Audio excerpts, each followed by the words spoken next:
ta branche à casser, ben, puis tu as un gros moignon, il est peut-être long comme ça, mais il est à gros calibre. À ce moment-là, tu peux même prendre une hache. L'idée, c'est que tu veux fendre ta branche en deux dans le centre.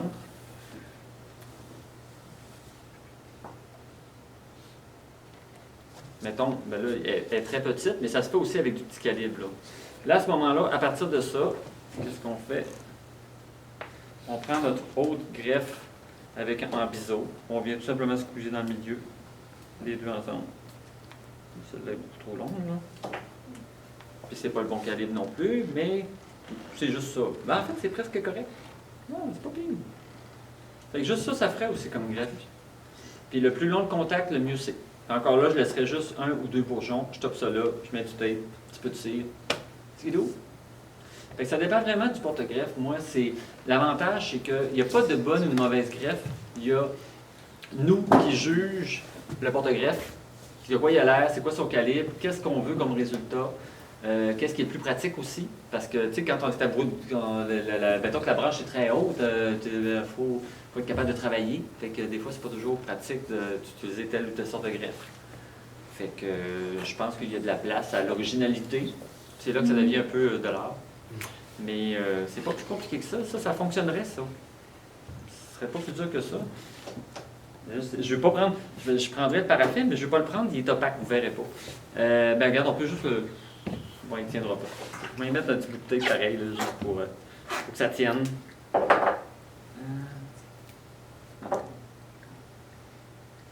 Alain, pendant que tu mets le tape, moi, la greffe que tu appelles la greffe en L, je l'ai vu aussi qui s'appelait la greffe en T. Ah oui, ça se peut très bien. Mais ça dépend. En fait, T, c'est pour la lettre, hein? Puis la lettre T, ben, en principe, c'est que tu fais comme une croix, mais qu'il n'y a pas de. C'est juste en T, finalement. Alors que la greffe en L, en principe, c'est juste un angle. Tu écartes l'écorce puis tu squeezes ça dedans. Mais tu sais, il y a plusieurs synonymes. Là. Fait que dépendamment des guides, des livres, des sites, à un moment donné, on trouve de quoi sur une greffe X, Y, Z, puis finalement, on se rend compte que c'est la même greffe que telle ou non.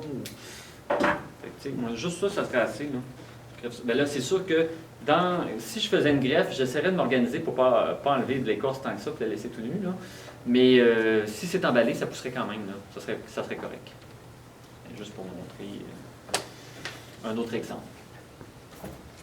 C'est une bonne technique, dans le fond, pour les gros arbres de surgreffer. Oui. Tu en mets deux, dans le fond, à côté au cambium. Oui, c'est un peu comme j'expliquais tout à l'heure. C'est qu'effectivement, si j'ai une grosse branche, calibre moyen, disons, ben à ce moment-là, j'en mettrais deux. J'en mettrais une de chaque côté, puis j'enlignerais mes cambiums. Puis si la branche est encore plus grosse, bien là, à ce moment-là, ça serait encore une autre technique qui est utilisée, c'est la technique en incrustation qui est, des fois, ça fait 2, 3, même 4 branches alentour de la grosse souche. Ça, c'est la technique souvent qu'ils utilisent.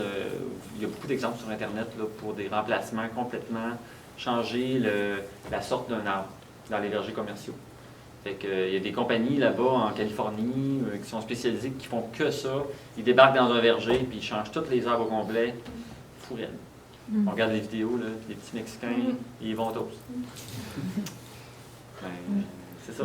Ben, ça permet de reprendre un verger, justement, s'il y a plein de tableaux et tout, tu peux le transformer. Entre autres, effectivement, parce que au lieu de recommencer. c'est comme l'automne passé, on est allé visiter un verger près des lignes du Vermont, à Franklin.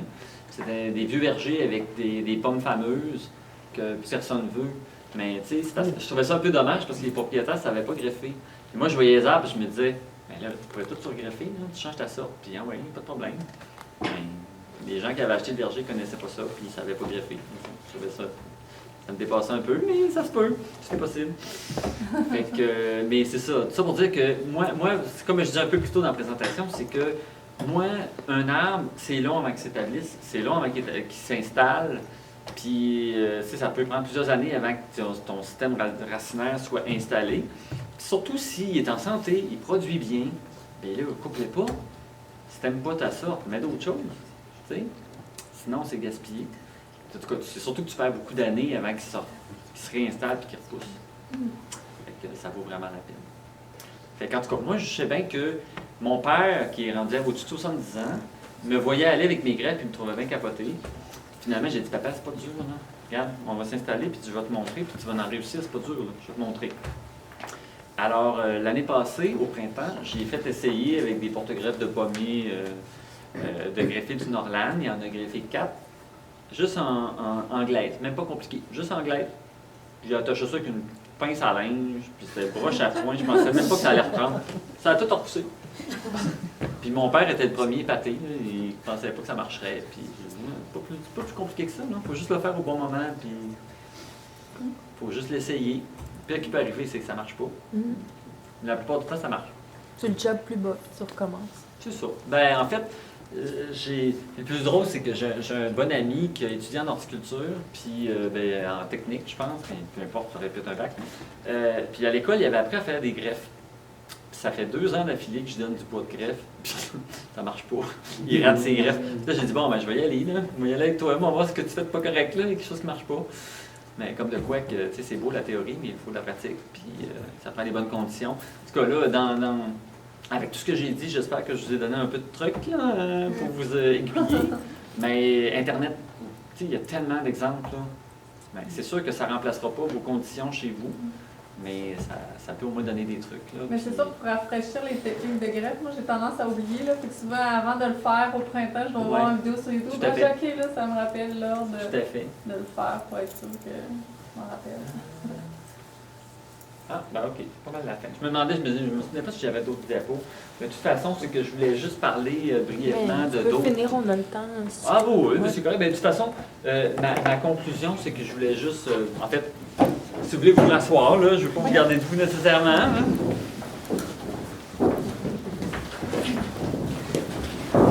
Parce que de toute façon, après ça,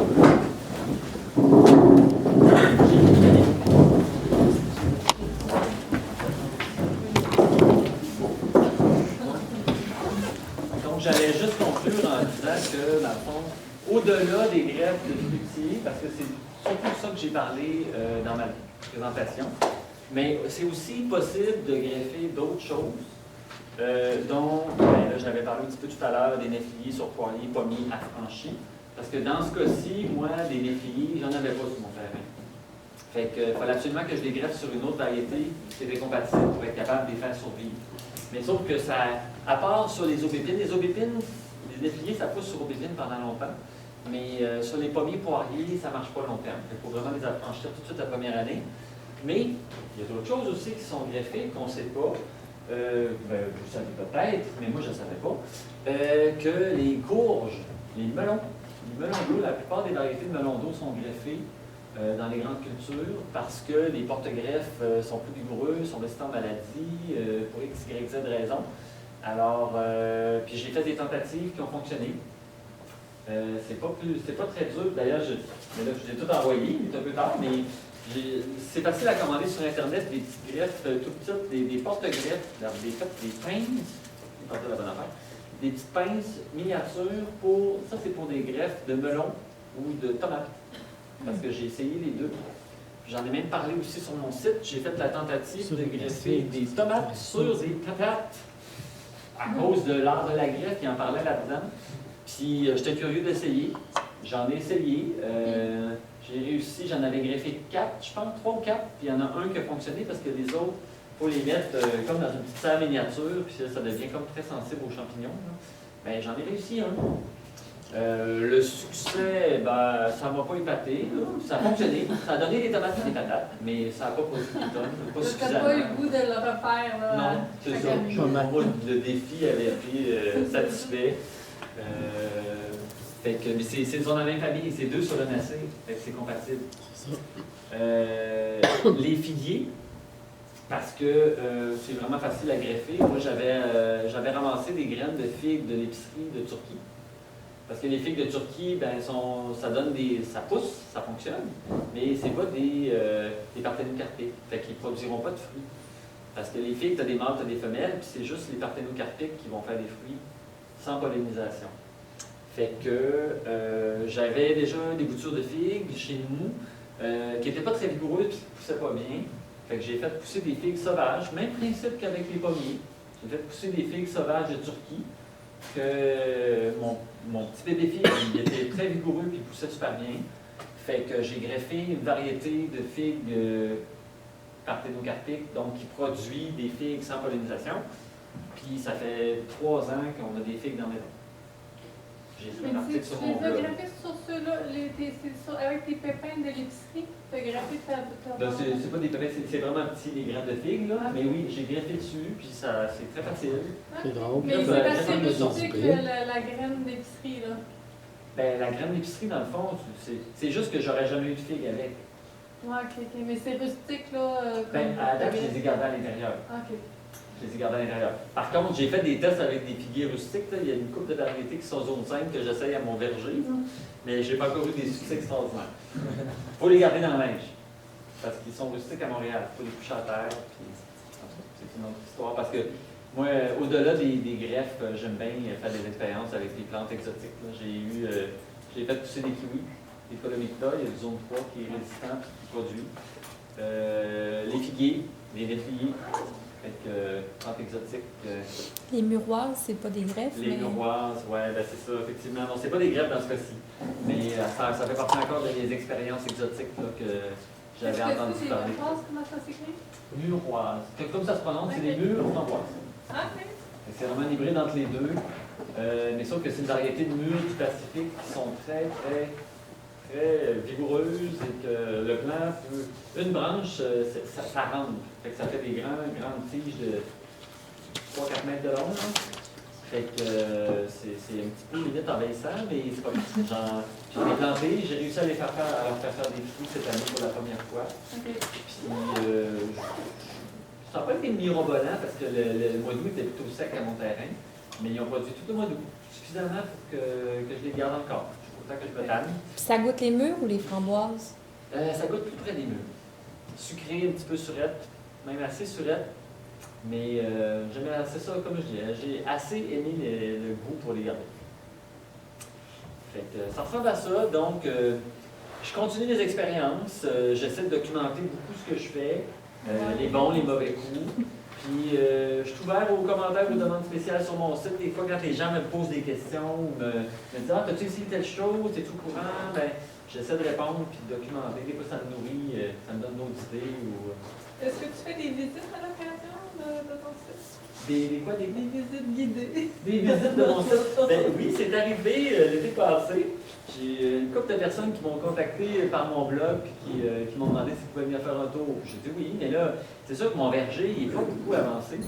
Parce que dans le fond, j'aurais pu faire une présentation juste sur l'aspect permaculture, parce que encore là, il y a tellement de choses à essayer, juste là-dedans. Il y a tellement de stock à piger, juste dans l'aspect permaculture. Et j'ai commencé à peine à tâtonner, j'en ai fait un peu, pas beaucoup. J'ai déjà eu des très bons coups par rapport à ça. Mais juste ça, c'est vaste, là. Fait que je vais juste commencer. Les fruits, j'ai récolté beaucoup de légumes, j'ai récolté des petits fruits. Les fruits, cette année, j'ai eu mes premières pommes sur un pommetier qui chez ma sœur. Mes pommiers à moi, à date, tout ce que j'ai eu, c'est une pommette, une. Et mes brunes, tout ce que j'ai eu à date, c'est une brune cerise toute petite. Ça fait combien de temps qu'il était planté quand j'ai manqué des Ben, j'ai commencé en 2013. Okay. J'ai commencé en 2013, mais j'ai fait une première expansion de ma portion verger qui est toute clôturée maintenant, beaucoup de travail parce qu'on est dans le bois, il faut se battre avec les chevreuils. C'est plus 2014, 2015, mais ça fait pas longtemps. Ouais. Oh, une autre affaire que j'ai oublié de mentionner tantôt, super important, porte-greffe. On peut être tenté de faire venir des porte-greffes puis les planter tout de suite puis greffer tout de suite, tout en même temps. Ça va peut-être marcher, mais j'avais lu ça dans les livres que préférablement on achète le porte-greffe l'année d'avant, on le plante un an, puis s'établisse. Ça aide. Parce que sinon, si ton porte-greffe il a subi un choc puis il n'y a pas de racines, puis quand en plus tu greffes de quoi sur la tête, là, je l'ai fait. Ça a marché. J'ai presque tout réussi à sauver mes affaires, mais la première année, ça n'a pas poussé bien. Les pauvres plantes, là, ils étaient en choc puis ont à peine survécu. Fait que si vous voulez vous donner une chance, essayez de planter vos porte-greffes une année à l'avance. Essayez. Mais de toute façon, par exemple, pas mal de questions, là, je pense que. Sinon, ben, vous irez voir mon blog, parce qu'il y a plein d'affaires que j'ai pas dit, j'ai vu une expérience que j'ai faite, puis il y a du stock en masse. Fait que, vous allez voir ça. Si vous avez des questions, ben, vous pouvez m'en poser aussi sur mon blog. J'essaie de répondre assez rapidement. Mais, ça me fait toujours plaisir d'avoir un peu d'interaction avec les gens. Ça m'encourage à continuer d'écrire et à partager. Voilà. Merci, Alain. Merci à vous.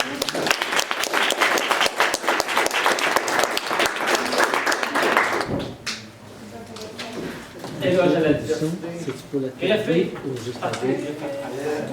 C'est tout. Ce que vous voulez, c'est une contribution.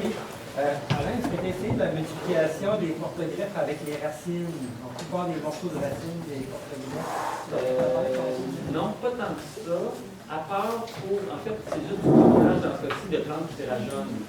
Parce que j'ai pas eu besoin de multiplier les racines parce que, comme dans le cas des pruniers migrants, par exemple, souvent ils terrajonent beaucoup. Fait que, les cerisiers aussi terrajonent beaucoup. Fait que souvent, avec les pruniers, tu vas te ramasser avec un couple de prunes qui sort un couple de pieds plus tard, plus loin. C'est facile d'en récupérer et les multiplier. Des porte-greffes de pommiers. Pommiers, ceux que j'utilise dans la terrajonne pas tant que ça. On a plus tendance à faire des rejets à la base. Mais des fois, j'essaie d'en récupérer quand même. Mais sinon, j'ai lu des trucs sur comment multiplier les